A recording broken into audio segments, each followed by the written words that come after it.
കേരളത്തിലെ 10 വർഷക്കാലത്തെ ജനങ്ങളുടെ പ്രയാസങ്ങൾക്കും ദുരിതങ്ങൾക്കും അവസാനം കുറിക്കുന്ന കേരളത്തെ സംബന്ധിച്ചിടത്തോളം നാളെ ഒരു സുദിനമാണ്.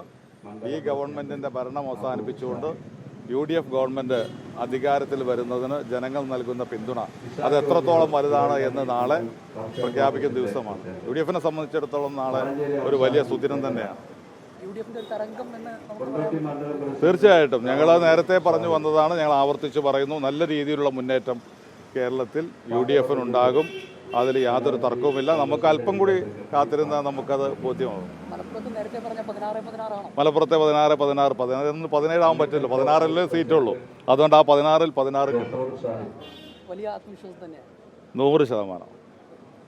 ഓക്കെ. മറ്റൊന്നേ, ഒരു പ്രധാനപ്പെട്ട കാര്യം, കഴിഞ്ഞ ദിവസം വെള്ളാപ്പള്ളിയൊക്കെ പറഞ്ഞത് UDF അധികാരത്തിൽ വന്നു കഴിഞ്ഞാൽ ലീഗിന്റെ ആധിപത്യത്തിലായിരിക്കും ഭരണമെന്നാണ്. എങ്ങനെ കാണുന്നു?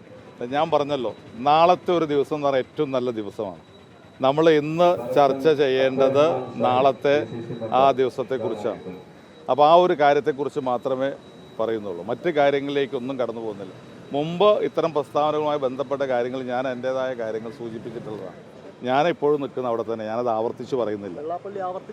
അല്ല, ഞാൻ പറഞ്ഞല്ലോ, ഞാൻ അതിനകത്ത് അത്തരം കാര്യങ്ങൾ വന്നപ്പോൾ മലപ്പുറത്ത് കാര്യങ്ങൾ ഉൾപ്പെടെ ഉള്ള പരാമർശങ്ങളിൽ ഞാൻ എൻ്റേതായ അഭിപ്രായം വ്യക്തമായി രേഖപ്പെടുത്തിയിട്ടുള്ളതാണ്.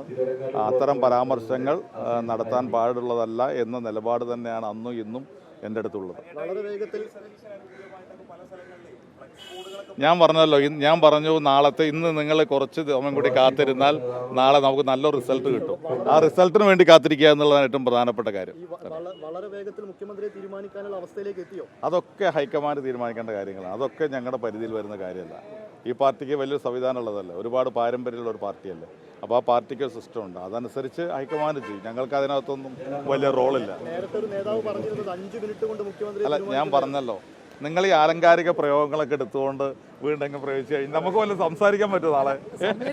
അതൊക്കെ എന്ന് പറയുന്നത് പല കാര്യങ്ങളും കാലങ്ങളായിട്ട് മനുഷ്യർ ഉപയോഗിച്ച് വരുന്ന ചില പ്രയോഗങ്ങളല്ലേ. അപ്പോൾ അതിൻ്റെ ഒക്കെ സമയം തന്നെ കണക്കൂട്ടി പറഞ്ഞാൽ എങ്ങനെ? ലീഗിന്റെ റോള് വ്യക്തമായോ?